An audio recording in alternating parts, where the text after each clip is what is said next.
Hey guys, this is part 3 of the epic only hard mode run of the Void Rift.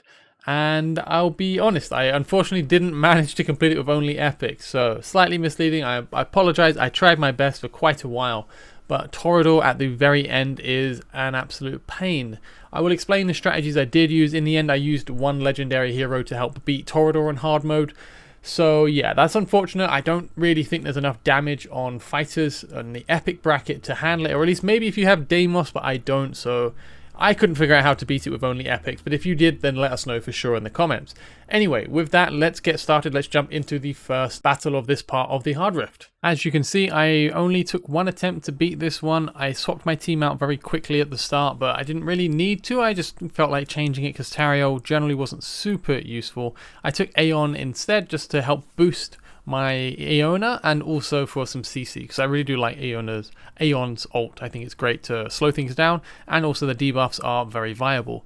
So with this stage there are two portals to defend, so again Baron and Olag kind of cover my needs for that, and you can see Vortex has a great range to cover the top tile, which is where most of your placements are going to be.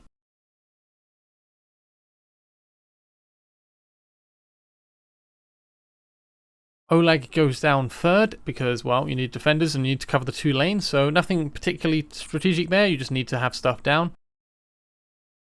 Most of the enemies are again kind of split between the really tanky guys at the top and the more magic resistant ones in the middle. It's quite a slow moving stage, so I brought in Iona in the top to get some damage out as there are bigger groups up there, and I do need to be a bit careful about keeping him alive. You can see Baron struggling to stay alive, so I bring in Midan already just to make sure that he doesn't, die.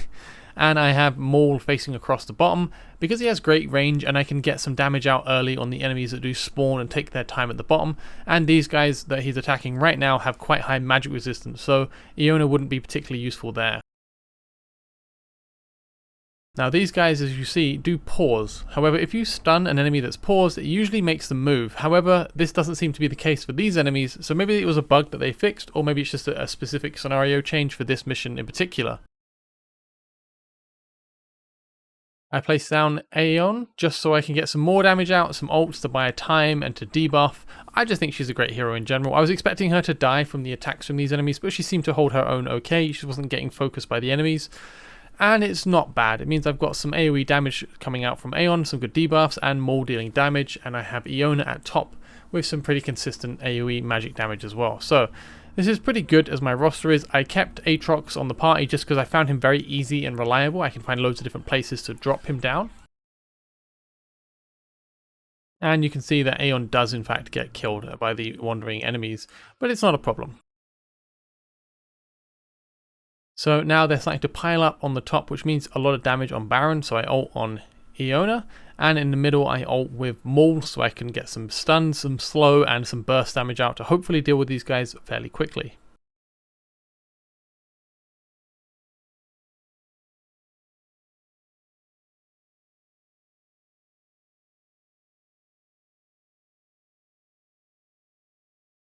Now we have all of the enemies on the map. There's nothing really fancy going on here. I just need to kill these bottom two and then the bottom lane is no longer necessary. I just need to focus on the top. There are maximum 4, but I already have 4 block with Olag's War on Baron, so it was never really a concern.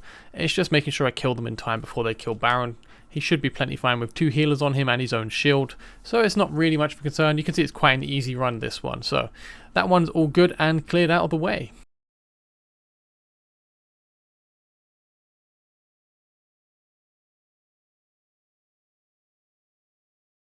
Great, so pretty simple mission there, nothing excessive or, no clever strategies really needed, just defend the lanes, have 2 defenders, have a couple of healers, and spread your damage accordingly. More kind of nuke damage or magic damage at the top, and single target damage at the bottom, or AoE damage. I like more just because of the stuns, the slow, it's a good package all in all. Anyway, moving on to the second fight of this part. So for this I've taken a more fighter heavy party. I remember this from the previous mode, that all the maps are the same again. So yeah, this is more fighters focused. I've got Raph at the top defending. There aren't many platforms, only 3 platforms to benefit from. I have Estrid because she has a 2 attack range, so she's very reliable for these kind of things. Estrid or Scorch works pretty well for this kind of thing, or of course a legendary fighter if you have one, such as Arrogance or Zillatu.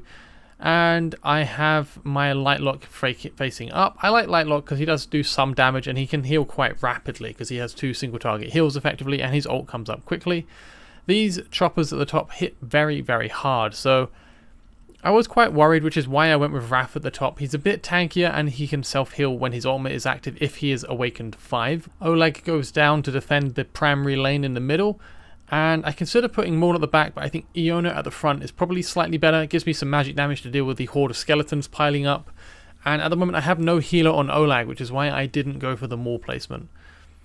May not be a problem though, because, you know, Oleg has a massive self shield, and with Iona bursting down, they're not really going to get through anytime soon. So we have Raph chopping them up at top, but it's a bit concerning because if they do happen to stack, he will just die outright. Iona's damage in the middle is more than enough to handle this, and as you can see, my Oleg is not taking any damage at all.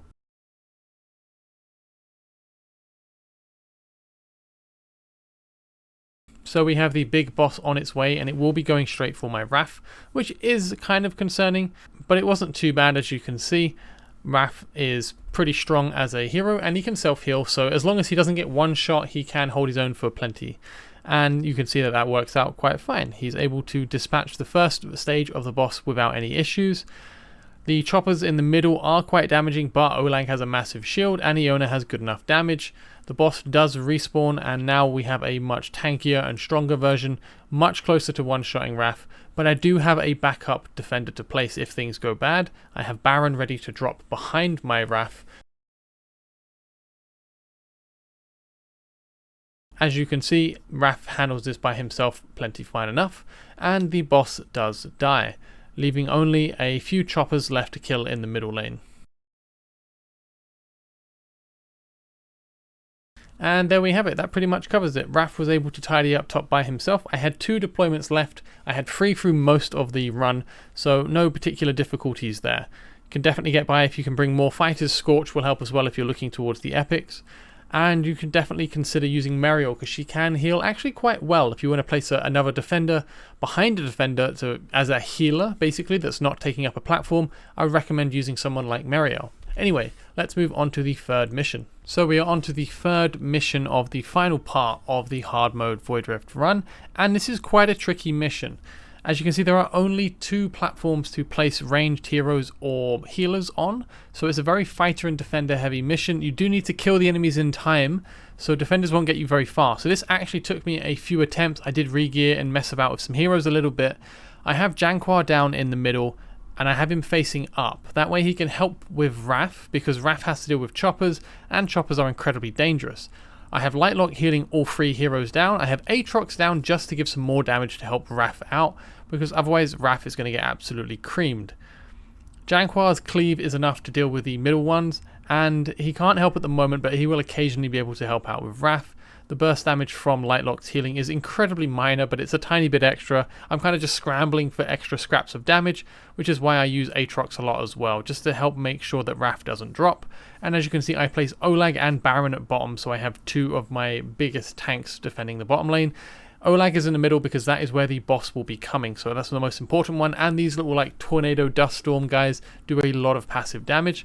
I have Estrid placed down facing up, so I'm taking advantage of 2 range fighters, so Estrid is able to potentially attack into the middle lane when she finishes her lane, and I can activate her ultimate, as I do now, which allows her to attack rapidly and to cleave all targets, because Oleg is not doing any actual damage by himself. Now we have the boss Baron spawning in Oleg's lane, and he does a massive whirlwind attack, so I place down my Aatrox to bait the attack out, and now I'm safe from that. I don't have to worry about Oleg taking unnecessary damage. It also does do some good damage from Aatrox. We have some more spawns in the 2nd lane from the top, but again, Janquar should be able to handle this plenty fine, and I place down Aatrox again because the guy is just constantly alive. He's a real masochist. See the massive damage coming out on Raph though, so it's kind of tricky to keep him alive, which is why I do rely on using Aatrox tricks just to get some more damage out. An ult from Estrid just to try to burst down the Baron boss a bit faster. Nicely, Janquar's ult comes up and he's able to cleave a bit towards top lane. And yeah, this is kind of the flow of how the run goes. I defend the bottom 2 lanes with my bigger defenders. I didn't really need Baron so much on the bottom lane. I think Estrid probably could have handled it by herself. But, you know, better safe than sorry. And one enemy does get past Janquar's block, so I have to chuck down my Aatrox to make sure that it dies. See, Raph again barely holding on from the choppers. The choppers just hit so hard. It's really hard to soak these guys with just a fighter, but if anyone's going to do it, it's probably Raph. Anyway, these are the final enemies. Now we're just down to Baron. But there is a final phase. Baron does revive, so it takes a bit longer to finish this off. He comes back with an attack boost, so at this point I despawn everyone who isn't necessary. You have to bear in mind that he will do his spin, so when you do despawn people to replace them, you don't want to make the mistake of chucking them in and them getting spinned to death immediately. Aatrox is good because he does more damage when he's dead, and he has a short respawn, so it doesn't really matter with Aatrox. You can see here that the tooltip's wrong. I just wanted to show that in the video because I found it funny. Queen Tarantula's attack for every small arachnid, so I'm guessing he just has some kind of damage boost, but the tooltip is not accurate. Anyway, I keep chucking down my Aatrox just for some passive damage. Janquar sometimes has 2 tile range, so I put him back there, and I can put down Lightlock to get some more healing out to help my Olag. Put Raph behind the boss after the boss finishes spinning to get a bit more damage out, but obviously the boss spins again and you lose the fighter. Anyway, that is it. That's finally the third part over. We only have 2 fights left to go until we have completed the hard mode of the Void Rift. So let's get into that now. So the 4th mission is usually a resource like a gold raid run where you just fight a big swarm of these big enemies. You've seen this already in a few of the other videos, so I'm just going to zip over this one super quick rather than go over it again. Very quickly, it's basically the same kinds of heroes. I've done a few things slightly different just for the sake of messing about, but I've never really had any issue with these, and I don't think anyone else will as well, so I don't really want to get into it too much. Anyway, yeah, I'm going to zip through this and we'll get on to the final part, which is the super painful Torador fight. Okay, so here we are, the final fight of my epic only run. I'm gutted that I couldn't beat it. As you can see, I brought arrogance into this, and I'll explain why. So the real problem is that you have Torador in the top lane. He is tanky, he makes it so you can't place heroes. It's just a massive problem. So you need to kill him fast.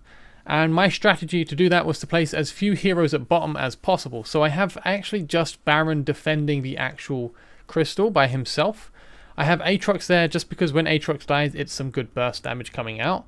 I put Midan, but it could have been any healer really. And I have Raph facing up to help deal with these whirlwind enemies. Aatrox is there just to help get some quick damage out to kill those adds fast. Now, where I placed Arrogance is quite important. He's facing down. And then I can have Olag blocking the boss to hold Torador in place while Arrogance smacks at Torador from above. I tried this with Scorch, I tried it with Estrid, I tried it with, you know, all manner of different things. I tried to stack them. I tried to see if the boss would somehow be big enough to get hit by 2 facing down if I had, you know, Scorch, and if I had Estrid both facing down together, and it just didn't really seem to work. So I tried it here, and you'll see Estrid gets a couple of nicks in, but can't really do much more than that. I tried using Meriel behind Olag to keep him going longer, but eventually the boss just crushes you with the instant kill and makes the tiles unplaceable. You really need to beat the Torador while he is at the top side. So this strategy, as you can see, I have Iona dealing some good damage. From my testing, she was the best hero to use. I tried some Marksmen, I tried some different mages, some more single target focused mages. It might just be that because she's my best geared epic DPS, I'm guessing it might just be that, but either way I found her best. I was hoping Estrid could stick on the Torador for longer, but this is the make or break moment really. You can see Olag can soak the hit fine, it doesn't really bother him. I get rid of my Estrid because she's not doing a lot, and this is basically just an Iona and an Arrogance show. You can see Olag just hanging on for dear life with his shields. And yeah, this is a DPS race. Can you kill Torador in time before he kills your defender and moves on his merry way? So this is the Furious Slash, and yeah, it's high damage, but Olag can shield that no problem. But we do manage to bring down the Torador. The Mighty Smash is the one that you need to be watchful for, because this one will just instantly kill the entire lane. I despawn my Olag rather than letting him die, and I put down this guy Aatrox to make sure that the boss gets his thing popped. It was unnecessary, but I like using Aatrox. Anyway, you can see that is it. That is the first death for Torador. I need to kill him again now, and I despawn my Arrogance because he's kind of facing the wrong way. I tried Estrid facing that way before and she can't reach, and anyway the boss is immune during the flame fusion. So now I have to deal with the bottom lane again while the boss gets ready to mess me up. And this functions pretty similarly to how it did in the first set of waves. So yeah, it's just Baron holding on for dear life. I put my Oleg back down up top now, so I can try to block the boss again for a little bit longer. And you can use Mariel, but your main worry is when he does the big cleave up with his axe that kills everyone and makes the tiles unplaceable. When he's done that, your run's over pretty much. So you can see enemies are starting to spill through, but they are fortunately taking enough damage from the recently placed Estrid. I place my Arrogance behind Olag, but you notice I leave a tile gap. That is to make sure that the Mighty Crush, I think it's called, doesn't hit him as well, otherwise he'll die immediately. So now it is a DPS race. Can you kill Baron? Can you kill Toreador before Toreador kills your entire team? So I need lots of ultimates up, and you can see the Furious Smash coming that would just eviscerate any fighter behind him. So you do need a long-range fighter, someone like Valkyria or Arrogance or Zilla2 or anything like that. This is why it's hard to use epics only, because I don't think you have the DPS to kill Toreador fast enough when you're not able to place another fighter behind Toreador, and there aren't many fighters that can. You can place someone below facing up, like I should really have placed Estrid below here facing up, but even then that's only 1 DPS. You wouldn't have Arrogance.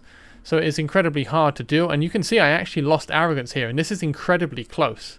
I'm relying on my Iona to finish Toreador off, and Toreador is at the end of her attack range. She can barely reach, her ultimate expires. She was only A4 at the time, so A5 would handle it, and her final attack just about catches Toreador before he leaves her attack range.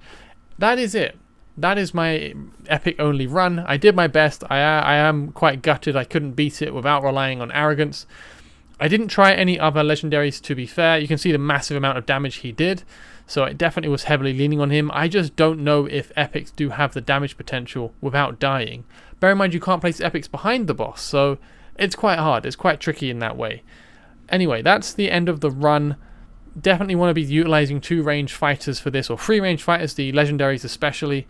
But yeah, that's my experience with the epic only attempt at the Void Rift. I did it on hard mode, so it's quite cool. I won't be doing this on the nightmare mode. I don't really see the point in it really, because it's the same stages. It won't be any different to this, they'll just be harder. So yeah, I'm not going to do the same thing again. I'm just going to attack it with my best heroes. I'm probably going to do that after I finish editing this video, because I've only got 1 day until it all resets again. Anyway, yeah, it was quite fun. It was interesting having a little challenge. I think this is probably my guide video series because it's hard mode, so my power level is kind of held back. So if you're newer to the game and you're stuck on normal mode, then these are kind of a good idea of how to use your epics. Anyway, thank you guys very much for watching. Have a lovely day, take care, and bye-bye.